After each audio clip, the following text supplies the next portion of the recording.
On a quitté la côte pacifique, les plages, la terre sèche et aride, direction les montagnes, à la recherche des fameuses forêts luxuriantes du Costa Rica.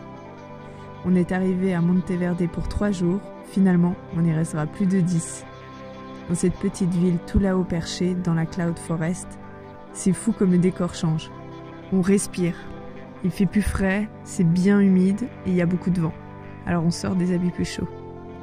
On y a découvert des endroits magiques, vu certains animaux pour la première fois et surtout rencontré des humains inspirants. Alors ça nous faisait plaisir de te partager 5 moments qui nous ont marqués à Monteverde.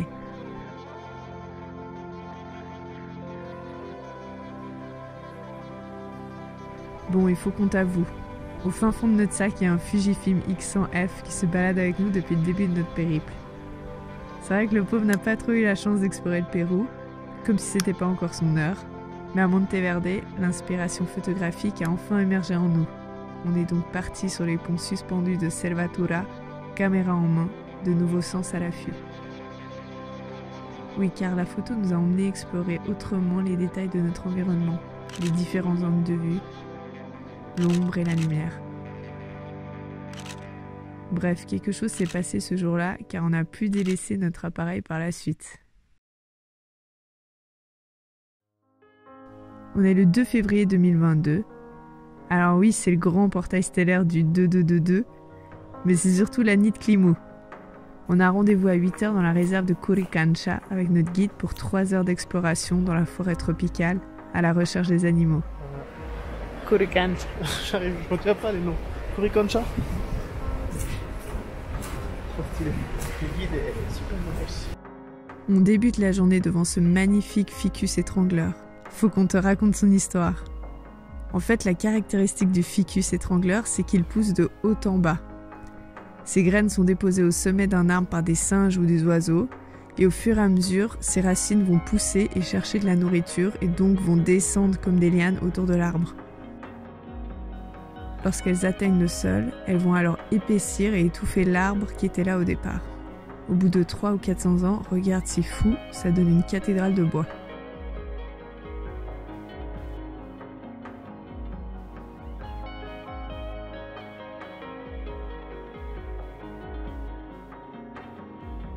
À peine quelques pas plus loin, on a déjà la chance d'observer des toucans, et pas n'importe lesquels. Ceux-ci sont des toucanettes émeraudes qui font seulement 30 cm et sont la plus petite espèce. Et là, ils étaient en pleine digestion post-petit-déj.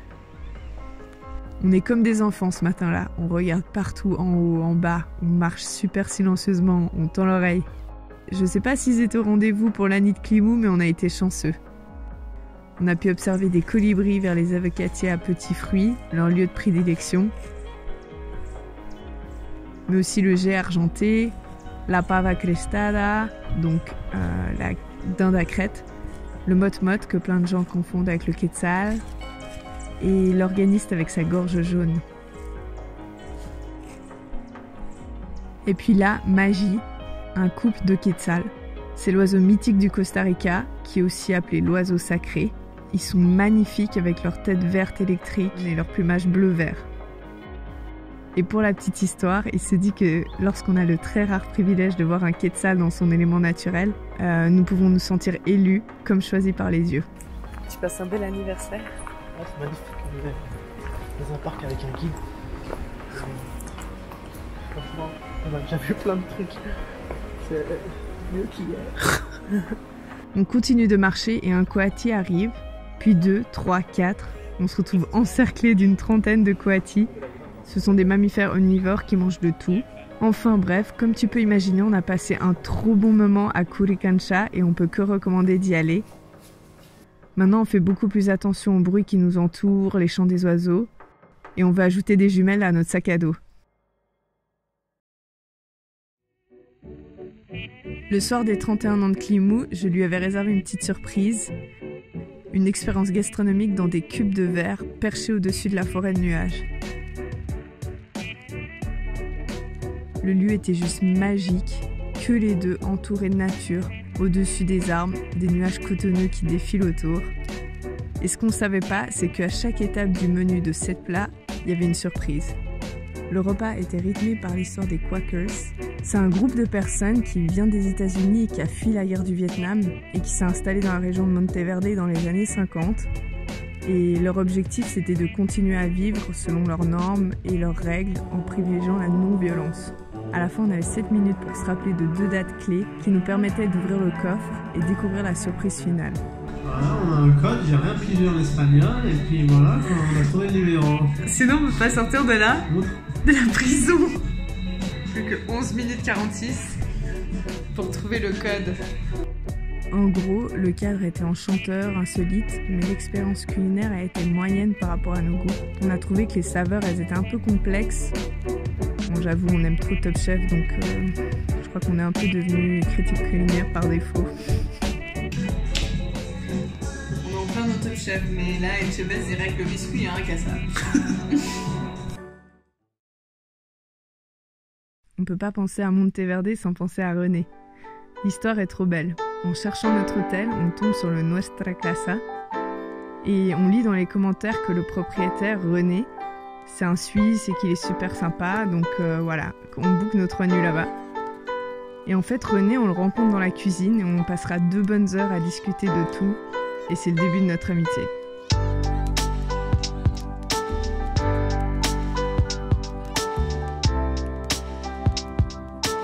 On passera les jours suivants en sa compagnie et on peut dire que René, ça a été notre guide et notre ami de Monteverde. Bah, tu vois, ça c'est beau, ça c'est le... Ils ont encore gardé le trapicier comme il était à l'époque.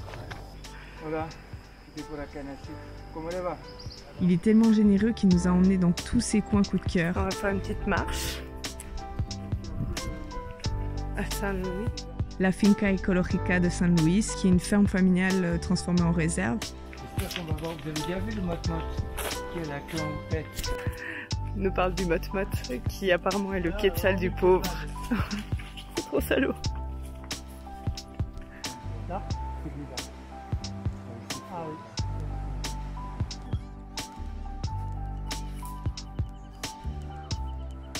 oui. Entouré par 4 toucans.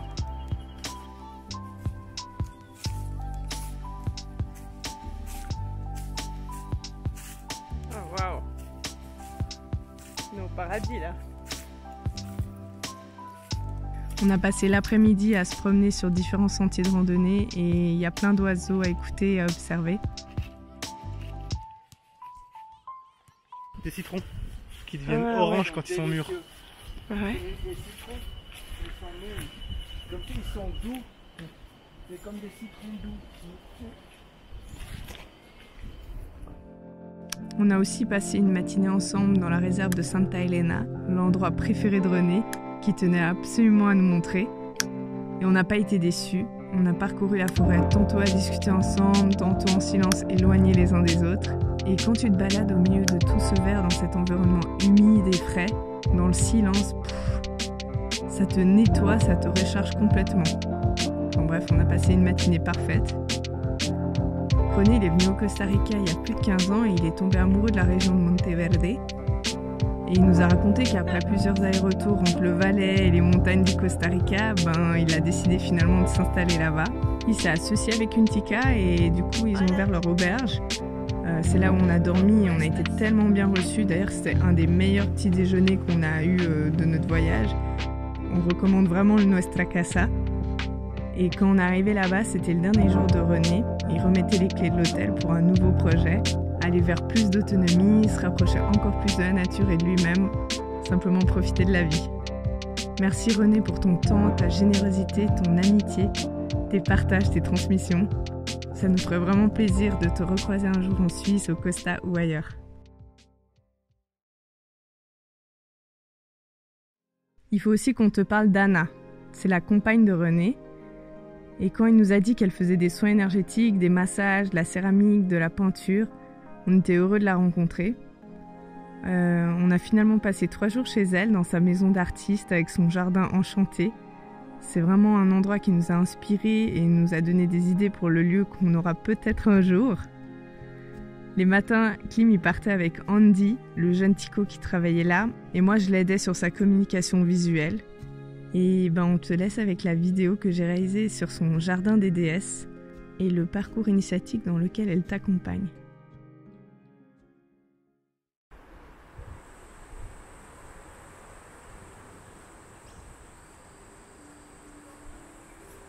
es un recorrido por los senderos del Jardín de la Diosa, donde vamos ordenándonos, reconociéndonos, honrándonos y devolviendo las emociones y lealtades invisibles que hemos ido adquiriendo y heredando de nuestros ancestros, para así empezar a renacer al yo más auténtico y vibrar desde el amor propio.